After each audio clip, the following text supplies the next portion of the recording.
문재인 정부가 앞으로 풀어야 할 과제 중에 유난히 주변 관계국과의 문제가 많습니다. 해서 오늘은 저희가 문재인 정부가 주변 관계국과 풀어야 할 문제, 이 문제를 각국에서는 어떻게 바라보고 있는지, 그리고 각국의 반응은 어떤지 미국, 중국, 일본 차례로 짚어보겠습니다. 먼저 미국의 노정민 통신원 전화 연결되어 있습니다. 안녕하세요. 네, 안녕하십니까. 미국 워싱턴입니다. 반갑습니다. 오랜만에 뵙겠습니다. 네. 안 반가우신가 봐요? 반갑습니다. 자, 어젯밤에 갑자기 문재인 대통령, 트럼프 대통령이 통화를 하고 뭐 정상회담이 당장 있을 것처럼 이런 뉴스가 나왔는데, 네. 예. 어떻게 다뤄지고 있는 뉴스는? 예. 예. 일단 미국 이곳 현지 시간으로 9시 30분이었습니다. 예, 트럼프 대통령이 먼저 문재인 대통령에게 전화를 걸었고요. 문재인 대통령의 당선을 축하했고, 또 한국과 미국은 아주 위대한 동맹이다, 뭐 이렇게 또 극찬하면서 문재인 대통령을 공식 초청하겠다, 이런 의사도 밝혔거든요. 그러면서 앞으로 이제 북핵 문제라든지 한반도 안보 위기에 대해서 공조하고 협력하겠다. 그리고 미국의 고위 자문단이 한국을 방문할 수 있도록 하겠다. 뭐 이런 이야기까지 나왔습니다. 그만큼 또 한미동맹의 강화를 강조하는 그런 모습을 좀 보인 것 같고요. 또 이전에 미국 백악관이 성명을 통해서 뭐 한미동맹의 강화 협력을 기대했습니다만, 앞으로도 계속해서 좀 문재인 대통령과 트럼프 대통령이 정책적으로 좋은 관계를 유지하지 않겠는가, 뭐 이런 기대도 워싱턴에서 많이 좀 높아지고 있습니다. 네, 뭐 새로운 대통령이 나왔으니까 의례적으로 칭찬해주고 뭐 그런 건 당연한 건데, 네네. 예, 새로운 대통령이 나오는데 나쁘다는 경우는 없잖아요. 근데 제가 그렇죠. 궁금한 것은 이제 속내가 드러내는, 혹은 뭐 이번 대선에 대한 평가라든가, 그러니까 우리 외교적 의식 없이 실제 언론들이 어떻게 반응하는지, 대선에 대한 반응이나 혹은 문재인 정부에 대한 우려나 뭐 이런 걸 좀 이런 게 좀 궁금합니다. 예. 아무래도 이제 미국 언론들이나 전문가는 이제 정부의 입장하고는 조금 이제 다르게 약간 그렇겠죠. 좀 이제 디테일하게 좀 들어가서 이야기하고 있는데, 일단은 문재인 정부가 한미동맹에 과연 어떤 영향을 미치겠는가, 이제 그래서 예측하기 좀 바쁘거든요. 예. 특히 이제 미국 언론들의 입장을 보면 지금 대북 정책과 관련해서 좀 아주 집요하게 이제 거론을 하고 있는데, 예.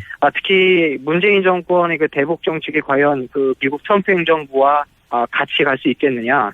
이것 때문에 그 양국 한미 관계에 좀 금이 가지 않겠냐, 이런 관측을 많이 내놓고 있습니다. 네. 게다가 오늘 또 제가 뭐 워싱턴에서 열린 한 또 그 토론회에 좀 제가 좀 다녀왔는데, 거기서도 좀 전문가들 사이에서 이런 우려를 많이 내놓고 있거든요. 예, 예. 특히 뭐 사드 배치 문제라든가 뭐 대북 정책이라든가 뭐 이런 부분에 대해서 좀 한미 관계에 있어서 좀 균열이 좀 생기지 않겠는가, 이런 우려의 목소리도 사실 있습니다. 네. 미국의 입장과 지금 문재인 정부의 입장은 사드에 대해서는 배치되니까요, 현재. 네. 대선에 대한 평가는 어떻습니까? 그런 평가들도 나올 법한 특이한 대선이었기 때문에. 예. 그러니까 사실 이번에 그 문재인 대통령이 어떻게 승리했다고 보느냐, 뭐 이런 질문들이 좀 많이 나오는데, 제가 오늘도 뭐 전문가들하고 이야기를 좀 나눠보니까, 이제 아무래도 이제 새로운 변화와 개혁을 요구하는 어떤 그 국민의 열망에 이제 문재인 대통령이 이제 등장했다, 이제 이런 이야기도 있지만, 사실 그 보수 세력의 어떤 그 분열, 또 보수 세력이 힘을 많이 잃은 점도 사실 문재인 정권이 탄생하는데 많이 좀 긍정적인 작용을 했다, 뭐 이런 평가가 좀 있더라고요. 그러면서 미국 언론들은 아무래도 이제 그 한국 민주주의에 대해서 좀 높게 평가하는 그런 분위기도 있었는데, 사실 촛불 집회 때부터 좀 한국의 정치 상황을 좀 많이 봐왔거든요. 근데 사실 이제 평화적으로 이렇게 7개월 정도 혼란 기간을 거치면서도 평화적으로 이렇게 정권 교체를 이뤄낸 한국의 어떤 민주주의에 대해서 좀 많이 극찬하는 그런 기사들도 쉽게 볼 수가 있습니다. 제가 이제 어제 그런 생각을 했었었는데, 제가 교과서로 보던 소위 이제 프랑스 혁명인이 이런 이야기들, 민주주의를 뭐랄까요, 태동시키고 발전시키고 하는 게 다 서구의 몫이었기 때문에 항상 서구의 사례를 들고 그렇게 배워왔는데, 이번 사례는 서구가 참고할 만한 모델이 될 거라고 저는 생각해서 그 미국 언론에 그러니까 문재인 대통령 당선에 대한 얘기 말고 이 과정에 대한 얘기를 어떻게 평가하는지 제가 궁금해서 여쭤본 거거든요. 예, 그 사실 워싱턴 포스트에서도 그런 이야기를 집중 조명했는데, 예, 한국의 어떤 그 민주주의에 대해서 사실 이제 민주주의가 많이 좀 죽었다라고 이야기하지만 이번 한국의 사례가 어떤 민주주의가 좀 잘 이렇게 좀 정착되고 또 이렇게 진보하고 있다라는 걸 보여주는 사례가 됐다. 이렇게 소개를 하기도 해서 좀 많은 사람들이 좀 관심을 가졌던 것 같습니다. 네. 그렇군요. 이 트럼프 그 대통령이 뭐 위대한 동맹이다 이런 얘기도 하고 공식 초청도 하고 네. 그러면서도 그 이전의 뉴스는 북한 정권과도 만날 수 있다. 그리고 북한 정권을 만난다면 그것은 명예로운 일이 될 것이다. 우리나라에서는 대선 기간이어서 민감해서 잘 제대로 크게 보도가 안 됐는데 굉장히 이례적인 단어. 미국 그러니까 북한 지도자를 만나는 것이 자기한테는 명예로운 일이다. 만난다면 명예로운 될 것이다. 이런 표현을 썼지 않습니까? 그러면은 미국과 북한이 이미 물밑으로 접촉이 이루어지고 있는 건가요? 어떻게 보고 있습니까? 현지 언론에서는? 그렇잖아도 지금 노르웨이 오슬로에서 북한 관리하고 그다음에 미국의 전문가들 전직 관리들이 이제 만났잖아요. 네네. 근데 일단 미국 국무부에서는 사실 뭐 정부하고는 전혀 관련이 없다 그런 이야기를 하고 있지만 사실 이제 그 전직 관리들이나 전문가들이 만나고 나면 이제 그 뒷이야기나 북한의 의도를 사실 이제 미국 정부에 전달하거든요. 그러니까 뭐 전혀 무관하다고라고는 볼 수 없지만 근데 이제 말씀하신 대로 지금 미국 행정부의 대북 정책 기조가 이제 2주 전에 나왔는데 물론 이제 북한에 대해서 경제적 제재를 강화하면서도 북한과 협상의 문을 열어두겠다. 이것이 이제 트럼프 행정부의 대북 정책 기조입니다. 그러니까 뭐 많은 비난이 있지만 트럼프 대통령이 적절한 환경이 되면 김정은과 대화할 수 있다 이런 발언을 하고 있는데 어떻게 보면은 지금 그 문재인 대통령의 대북 정책과 또 그렇게 뭐 상반된다라고는 좀 볼 수가 없는 것 같아요. 왜냐하면 적절한 시기에 북한하고 대화를 할 수 있다라는 어떤 그런 의도는 같으니까요. 그래서 오늘 뭐 미국 내에서도 뭐 대화를 주장하는 인사들도 많은데 사실 오늘 제가 세미나에 다녀왔습니다만 한 가지 눈에 띄는 이야기가 이 많은 사람들과 언론들이 그 문재인 대통령의 대북 정책을 좀 잘못 이해하고 또 잘못 보도하고 있다 이런 이야기 하거든요. 어떤 의미에서? 그러니까 문재인 대통령이 문재인 대통령이 무조건 뭐 북한을 퍼주고 북한을 지원하겠다라는 것이 아니라 한미 동맹을 철저히 지키는 것을 바탕으로 해서 한반 비핵화를 이루는 과정 가운데 모든 평화적인 방법을 동원하겠다. 뭐 이런 의미니까 좀 오해하지 말아달라고 그런 이야기를 좀 미국 사람들에게 많이 좀 전하더라고요. 그래서 실제 미국 전문가들 사이에서도 아마 문재인 대통령이 좀 평화적인 방법을 많이 시도하지 않겠는가 뭐 이런 전망도 좀 나옵니다. 예. 사드 관련해서는 어떤 보도가 있습니까? 예. 사드는 일단 미국 측에서는 사드 배치에 대해서는 굉장히 필요하다라는 견해가 아주 우세한데요. 그런데 미국 전문가들 사이나 미국 내에서는 이 사드 비용 문제에 관해서는 기존의 합의대로 한국이 지불할 필요가 없다라는 목소리가 더 많습니다. 근데 제가 좀 이렇게 뒷얘기를 좀 들어보면 그 사드 배치 비용에 관해서 아직 미국 내에서도 좀 정리가 잘 안 돼 있는 분위기다 이런 이야기를 좀 듣거든요. 그러니까 맥메스터 국가안보보좌관이 뭐 재협상까지는 기존 협상이 유효하다 뭐 이런 말을 언론에서 했습니다만 이 발언 때문에 뭐 트럼프 대통령에게 뭐 혼났다 뭐 이런 이야기도 들리고요. 그러니까 그만큼 행정부 내에서도 좀 정리가 안 돼 있다 뭐 이런 이야기가 좀 들립니다. 그래서 문재인 대통령이 취임식에서 사드 배치 관해서 미국과 다시 협의하겠다 뭐 이렇게 말했지만 이 미국 측에서는 일단 사드 배치 관해서는 지금 강력히 좀 양보할 수 없는 그런 입장이 더 많아서 이 문제 풀기에는 좀 쉽지 않겠다라는 분위기도 좀 느낄 수가 있습니다. 알겠습니다. 오늘은 전반적인 분위기 여기까지만 듣겠습니다. 다음에 한 번 더 모시겠습니다. 감사합니다. 네, 고맙습니다. 네, 지금까지 미국 노영민 통신원이었습니다. 이번엔 중국 가보겠습니다. 이재민 통신원, 안녕하세요. 안녕하십니까. 이재민입니다. 네, 죄송합니다. 이재민 통신원. 목소리 너무 좋으신. 네. 감사합니다. 자, 중국, 저도 이제 그 외신 보도 정리된 걸 봤는데, 중국이 이번 대선에 대해서 과거 우리 대선에 비하자면 굉장한 관심을 보이는 것 같더라고요. 네, 그렇습니다. 흔히 비상한 관심을 보인다 이런 얘기 언론에서 많이 하시는데요. 평소와 달리 굉장히 뜨거운 관심 정말 그런 것 같습니다. 그래서 우리나라에서 언론 보도를 할 때 어느 나라 대통령이 방송되면 뉴스의 헤드라인으로 10분간 먼저 보도를 하게 될까 저도 한번 생각을 해봤는데요. 별로 제가 한국에 있으면서 그런 걸 본 적은 없는 것 같고 중국도 마찬가지입니다. 아마 그 미국 대선이 있었던데 그런 모습이 있었고요. 이번에 한국 대선에 대해서도 굉장히 많은 관심을 갖는 것을 볼 수 있었습니다. 거의 그 개표 방송이 시작되자마자 많은 보도들이 계속 나왔고요. 그리고 당선이 확정되는 과정 등등 여러 가지 사실이 더 기정사실화되면서 보도 시간이 길어지고 더 앞으로 빠지고 한국 뉴스가 중국의 모든 뉴스보다 가장 먼저 보도되는 것을 볼 수 있었고 많은 신문들은 일면 전체 기사로 게재를 했습니다. 그러니까 저도 이제 중국에 계신 몇 분한테 들었는데 뭐 이런 일은 처음이라고 우리나라 개표상을 중국에서 뭐 실시간으로 중계하고 그런다고 이런 일이 없었는데 그만큼 이제 아마도 사드 관련해서 최근에 중국과 미국의 긴장 그리고 뭐 중국과 우리 경제 문제도 있고 사드 관련해서 사드 문제 때문에 이렇게 관심이 커진 거 아닐까요? 네, 그렇습니다. 그 사드라는 것이 사실 중국에 있어서 과연 그 전략적으로 봤을 때 그렇게나 관건인가, 이 사드가 들어오느냐 안 들어오냐가 중국의 이익에 철저하게 관여가 될 것인가, 이것에 대해서 그렇다 아니다 그 얘기는 좀 나뉩니다. 사드라는 것이 중국에서 봤을 때 사실 전략적인 의미도 있지만은 전체적으로 봤을 때 한국이 과연 미국 쪽으로 완전히 편향하지 않을 것인가를 보는 방향계 정도로 보는 의미도 상당히 있는데요. 이런 것 때문이라도 사드에 대한 그런 관심이 굉장히 극대화됐다고 할 수 있겠습니다. 일단 결론 먼저 보자면은 굉장히 많은 그런 분석들이 나왔습니다. 일단 그 국회의원 당시에 가지고 있었던 문재인 대통령의 태도, 어떤 사드에 대해서 했던 이야기들, 이것이 세세하게 보도가 되었는데요.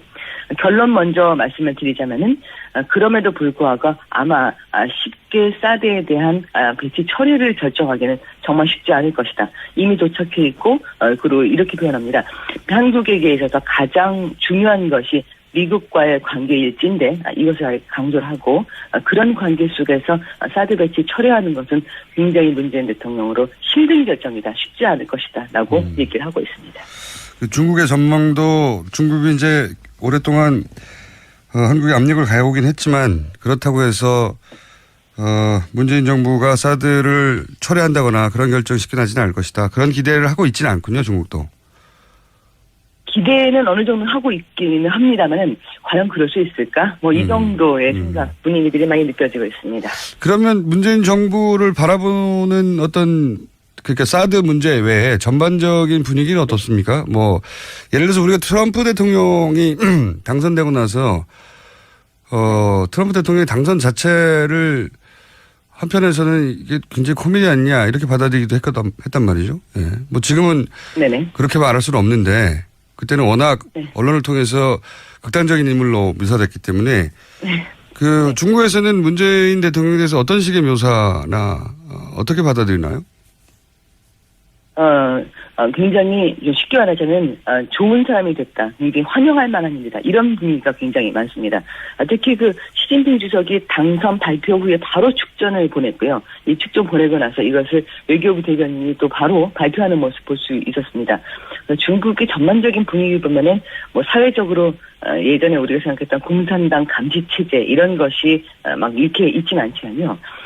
주석이 일단 좋은 표현을 하고 나면 그 밑으로 전체 정부 체계 그 또 관련된 국민들 정서까지 굉장히 빠르게 움직이는 것을 볼 수 있습니다. 축전을 아주 빠르게 보냈다라는 것은 좋은 시그널, 아주 한국과 잘 지내고 싶다는 시그널을 보냈다고 할 수 있는데요. 대화를 할 만한 좋은 대통령과 함께 이야기를 할 수 있게 되었다. 이런 등등의 표현이 중국 언론에 많이 나오고 있고요. 그는 늘 무척 진지하다라는 표현 등등이 많이 나오고 있습니다. 보통 그 대통령 당선되고 나면 평가하면서 그는 이런 면이 좋고 이런 면은 좀 아쉽다. 이런 양반된 그런 보도를 아무래도 하게 되는데요. 어제 봤던 보도에서 문재인 대통령에 대한 부정적인 보도, 걱정스러운 보도는 찾아보기가 어려웠습니다. 중국 입장에서는 환영할 만한 당선자다 이렇게 받아들였나 봅니다. 네. 진지하다는 맞죠. 예. 항상 진지하다. 저도 이제 그 몇 기사를 번역해서 번역한 걸 봤는데 진지하다도 있지만 진지하게 상대해야 할 대통령이다. 뭐 이런 표현도 있더라고요. 예. 네, 그렇습니다. 근데 뭐 진지하게 상대하는 게 뭐 조심해야 될 인물이다 그런 식은 아니고요. 중국의 업무를 봤을 때는 좋은 진지하게 잘 이야기를 나눌 만한 대화 상대이다. 뭐 이런 표현이었습니다. 알겠습니다. 경제 부분은 어떻습니까? 이제 사드 때문에 제재 조치를 중국에서는 아니라고 하지만 공식적으로는 아니라고 하지만 실제로는 많이 받고 있었지 않습니까? 변화가 있을까요? 네, 일단은 아까 제가 말씀드린 것처럼 이제 위에서 어떠한 태도를 보이느냐에 따라서 정말 그 밑으로 쭉 계속 연결이 되면서 태도들이 많이 바뀌게 되는데요. 어제 제가 저희 회사는 이제 그 중국의 한국 물건을 마케팅을 하는 그런 일을 하고 있습니다. 네. 그러다 보니까 아무래도 이 사드 국면이 영향받았었는데 축하한다는 전화, 메시지 이런 것도 중국 분들한테 꽤 많이 받았습니다. 예, 문재인 대통령이 당선을 축하한다고 저한테 보내셔가지고 제가 그 어떤 그 당선을 누구를 지지한다고 표현을 한 적이 없었는데 왜 이렇게 표현을 할까 뭐 이런 생각을 할 정도였습니다. 앞으로 많이 개선이 될 것이라는 기대 섞인 전망들과 함께 아마 그런 연락을 하지 않았을까 싶은데요. 중국으로서도 예. 바로 옆에 있는 나라 한국과 이렇게 껄끄럽고 불편하게 지내는 게 하나도 기쁜 일은 아니었고요. 경제적으로 좋고 또 사실 그 중국과 최근 둘러싼 그 주변 국가들하고 그렇게 사이가 좋은 나라가 많지가 않습니다. 이런 과정 중에서 중국도 사실은 한국과 관계를 개선을 뭔가 해야 되는데 어떤 그 실마리랄까 아니면 어떤 명분이랄까 이런 것이 상당히 필요하다가 마침 잘 됐다라고 굉장히 반가워하고 있는 그런 모습을 느낄 수 있습니다. 어쨌든 중국 입장에서는 여러 후보들 중에서 중국 입장 기준으로 보자면 본인들과 대화하기 편하고 대화했을 때 결과가 나올 것 같은 그런 인상을 주는 당선자인가 봅니다. 중국 입장에서는 전반적으로 환영 분위기네요. 예. 네, 그리고 거기에는 아마 그 남북 관계 개선에 대한 기대도 포함이 되어 있는 듯 합니다. 사실 그 중국 입장에서 혼자서 전 세계로부터 좀 나서서 북한 설득을 해봐라. 뭐 이런 주문을 계속 받고 있었는데 누군가 좀 자기와 같이 북한과 대화를 해주기를 바라고 있는 입장에서 아마 문재인 대통령은 그러지 않을까 이런 기대를 하고 있는 듯 합니다. 알겠습니다. 오늘 말씀 감사합니다. 감사합니다. 네, 네. 고맙습니다. 지금까지 중국 이재민 통신원이었고요. 조금 시간이 늦어졌습니다. 일본 게이센 여학원대 이영식 교수님 연결됐습니다. 안녕하십니까? 네, 안녕하세요. 네, 일본도 대서특필했다는 얘기는 봤는데 일본의 현 정부 입장에서 보자면 좀 불편한 상대가 당선된 거 아닙니까? 그렇죠. 일본에서는 원래 보수 후보가 당선되기를 기대했다고 보는데요. 예. 뭐 결국 문재인 대통령이 당선이 됐기 때문에 좀 현실로 받아들이고 있는 분위기인 것 같습니다. 저도 이제 일본 언론이 보도한 거 번역된 거를 쭉 봤는데 걱정을 많이 하는 분위기더라고요. 일본 언론도. 예. 그렇죠. 먼저 한일 위안부 합의 문제에 대해서 문재인 대통령의 경우는 뭐 무효를 명확하게 이야기하지 않더라도 기본적으로 재교섭이라는 것을 명확하게 하고 있고요. 예. 또 그리고 역사 문제에 대해서는 이전 그 노무현 대통령 시기에 기조. 한일 관계가 역사 문제로 조금 많이 균열이 있었기 때문에 막 그 정신을 계승하고 있는 후계자라는 이런 분위기에 기본적으로는 반일 후보다라는 인사라는 부분에 대해서 경계를 많이 하고 있는 것 같습니다. 네, 위안부 문제에 재협상 없다. 뭐 이런 식의 언론 보도. 뭐 일본 정부에서 발표했는지 모르겠는데 언론에서는 그런 보도 나오더라고요. 축하 성명이 아베 정부로부터 나오긴 했지만 어떻게 보십니까? 이 축하 성명 속에 담긴 메시지.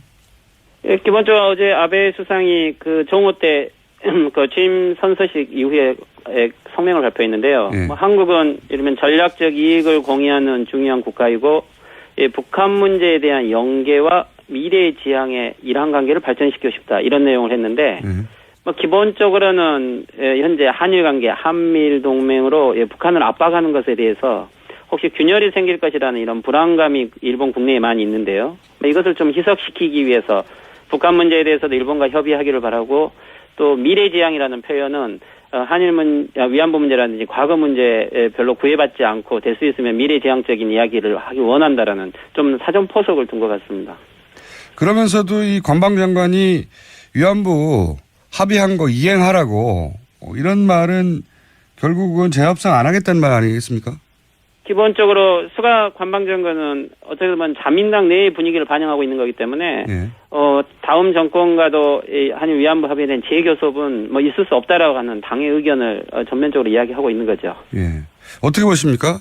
그 문재인 대통령은 후보자 시절에 계속 재협상이 꼭 필요하다고 얘기를 했었었는데 이게 가능할까요?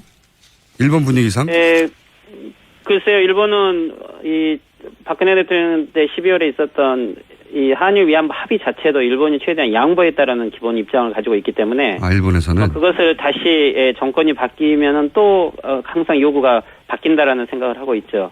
그래서 기본적으로는 이 한일 위안부 합의를 한일 관계 개선에 그 재교섭이 없다라는 것을 전제로 일단 강공처로 나올 수는 있을 것 같은데요. 근데 이 한일 관계가 꼭 한일 위안부 문제만이 그 중요한 이슈는 아니기 때문에 그렇죠. 한일 위안부 문제를 처음에 첫 입구로 두기보다는 한일 간의 관계 개선 속에서 이것을 다른 어떤 방향으로 안건을 좀 제3자로 분리한다든지 이런 식으로 조금 대응책을 바꾸면은 아베 정권 내에서도 한일 관계 개선을 좀 더 요구하고 있기 때문에 위안부 문제에 대해서는 좀 다른 방식을 생각할 필요가 있을 것 같습니다. 그렇군요. 그 일본은 지금 우리나라 그 새로운 정부에 대한 관심이 워낙 많아가지고 그 총리 내정자나 인선에 대해서도 관심을 표명한다고 하는데 예를 들어서 이낙연 총리 내정자에 대해서는 어떻게 반응합니까? 기본적으로 일단 일본 미디어가 문재인 대통령에 대해 많은 경계를 하고 있고요. 네. 특히 그중에서 문재인 대통령 자신에 대한 정보를 거의 갖고 있지 않습니다. 그래서 어제 같은 경우도 저도 일본 방송에 여기저기 계속 나가면서 제일 물어보는 게 문재인 대통령 개인에 대한 여러 사정도 있지만 특히 예를 들면 김종숙 퍼스트레이디에 대한 보도를 하는 것들 보면 이제 어떤 식으로든지 문재인 인맥에 대한 많은 정보를 요구하는 것 같고요. 특히 그중에서 많이 반일적인 이런 정책을 쓸 거라고 생각했는데 국무총리 내정자가 뭐 이낙연 현 도지사 같은 경우는 동아일보 특파원으로 일본에서 오랫동안 언론 활동을 하셨고요. 또 일본의 많은 인맥들을 가지고 계시기 때문에 일본 관계를 개선하기 위한 하나의 한국의 문재인 대통령의 첫 메시지다라는 식으로 특히 NHK 방송이 아주 많이 호의적인 이런 반응을 보이는 것 같습니다. 그렇군요. 일본은 특히 뭐 트럼프 정부 때도 그랬지만 주요 관계국들이 정부가 출범하면 그 중에서 이제 일본과 가까운 사람들 막 찾는데 일단 이낙연 총리 내정자를 찾았군요. 예, 그렇죠. 그리고 일단은 지금 현재 아베 내각 같은 경우는 이 대외 관계를 통해서 계속 이제 국내 문제를 많이 희석화시키고 있는 분위기죠. 그래서 이 조기 정상회담도 빨리 하겠다. 막 이런 것은 어쨌든 한일 관계에서 밀리지 않겠다는 의지를 보여주는 거고요. 그리고 특히 현재 국내 문제에 모리토모 학원 문제라든지 또는 현재 공모제죠. 테러를 방지하는 이유로 공모제 법안을 지금 다음 주에 이 가결을 해야 되는데 우리나라 테러 방지법과 비슷한 거죠. 그렇죠. 이것은 별로 여론이 좋지 않기 때문에 지금 한국과의 이 조기 정상회담이라든지 한중일 외교라든지 이런 걸 통해서 어떻게든지 이슈를 전환시키고 싶은 거죠. 그런데 문재인 대통령에 대해서는 거의 그 인맥 배경이 없기 때문에 어떤 형태로든지 문재인 대통령과 이 파이프를 만들려고 하는 이러한 좀 열의를 가지고 있는 것 같습니다. 그렇군요. 관계망을 만들고 싶어 하는데 어쨌든 걱정을 하고 있다. 노무현 정부 시절에 또 독도 문제 때문에 긴장도 있었고, 위안부 문제도 재협상한다고 하니 일단 경계하는 분위기군요.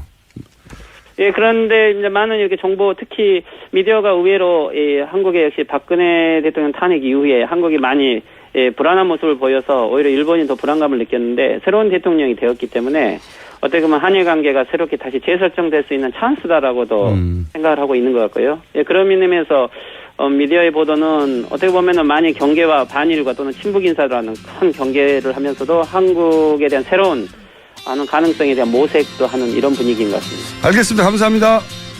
예, 수고하십시오. 이영채 게이센 나올 법한 특이한 대선이었기 때문에. 그러니까 사실 이번에 그 문재인 대통령이 어떻게 승리했다고 보느냐, 이런 질문들이 좀 많이 나오는데, 제가 오늘도 전문가들하고 이야기를 좀 나눠보니까, 이제 아무래도 이제 새로운 변화와 개혁을 요구하는, 어떤 그 국민의 열망에, 이제 문재인 대통령이 이제 등장했다는 이런 이야기도 있지만 사실, 그 보수 세력의 어떤 그 분열, 또 보수 세력이, 힘을 많이 잃은 점도 사실 문재인 정권이 탄생하는데 많이 좀, 긍정적인 작용을 했다 뭐 이런 평가가 좀 있더라고요. 그러면서 미국 언론들은 아무래도 이제 그 한국 민주주의에 대해서 좀 높게 평가하는 그런 분위기도 있었는데 사실 촛불 집회 때부터 좀 한국의 정치 상황을 좀 많이 봐왔거든요. 근데 사실 이제 평화로 이렇게 7개월 정도 혼란 기간을 거치면서도 평화적으로 이렇게 정권 교체를 이뤄낸 한국의 어떤 민주주의에 대해서 좀 많이 극찬하는 그런 기사들도 쉽게 볼 수가 있습니다. 제가 이제 어제 그런 생각을 했었었는데 제가 교과서로 보던 문재인 대통령의 당선을 축하했고 또 한국과 미국은 아주 위대한 동맹이다 뭐 이렇게 또 극찬하면서 문재인 대통령을 공식 초청하겠다 이런 의사도 밝혔거든요. 그러면서 앞으로 이제 북핵 문제라든지 한반도 안보 위기에 대해서 공조하고 협력하겠다. 그리고 미국의 고위 자문단이 한국을 방문할 수 있도록 하겠다. 뭐 이런 이야기까지 나왔습니다. 그만큼 또 한미동맹의 강화를 강조하는 그런 모습을 좀 보인 것 같고요. 또 이전에 미국 백악관이 성명을 통해서 뭐 한미동맹의 강화 협력을 기대했습니다만 앞으로도 계속해서 좀 문재인 대통령과 트럼프 대통령이 정책적으로 좋은 관계를 유지하지 않겠는가 뭐 이런 기대도 워싱턴에서 많이 좀 높아지고 있습니다.